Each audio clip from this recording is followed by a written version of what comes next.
నమస్తే VTV entertainment కు స్వాగతం. టాలీవుడ్ కింగ్ అక్కినేని నాగార్జున ఫిట్నెస్ గురించి ప్రత్యేకంగా చెప్పనక్కర్లేదు.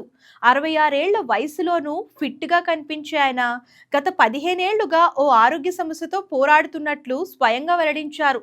తాను తీవ్రమైన మోకాలి నొప్పితో బాధపడుతున్నానని చెప్పి అందర్నీ ఆశ్చర్యపరిచారు. ఇటీవలే ఓ కార్యక్రమానికి ముఖ్య అతిథిగా హాజరైన నాగార్జున మీడియాతో మాట్లాడుతూ ఈ విషయాన్ని వెల్లడించారు. సుమారు 15 ఏళ్ల క్రితం నాకు మోకాలి నొప్పి మొదలైంది. అప్పటి నుంచి ఈ సమస్యతో బాధపడుతూనే ఉన్నాను. అయితే ఇప్పటి వరకు మోకాలి రిప్లేస్మెంట్ సర్జరీ చేయించుకోలేదు. దాన్ని వీలైనంత వరకు వాయిదా వేయాలని ప్రయత్నిస్తున్నాను అని ఆయన స్పష్టం చేశారు. పిఆర్పి ట్రీట్మెంట్, రీహాబ్ చేయించుకున్నట్లు వెల్లడించారు. నొప్పి లేకపోయినా రోజు మోకాలి వ్యాయామం చేస్తానని హీరో చెప్పారు. ప్రస్తుతం తన ఆరోగ్యం బాగానే ఉందని, అయితే సర్జరీని మాత్రం వద్దనుకున్నానని ఆయన తేల్చి చెప్పేశారు. సో ఇంతకీ ఈ నాగార్జునకి ఈ ప్రాబ్లం మీకు ఎలా అనిపిస్తుందో కామెంట్ రూపంలో తెలియజేయండి. సో ఇలాంటి లేటెస్ట్ ఫిల్మీ న్యూస్ కోసం మన ఛానల్ని సబ్స్క్రైబ్ చేయడం మర్చిపోకండి.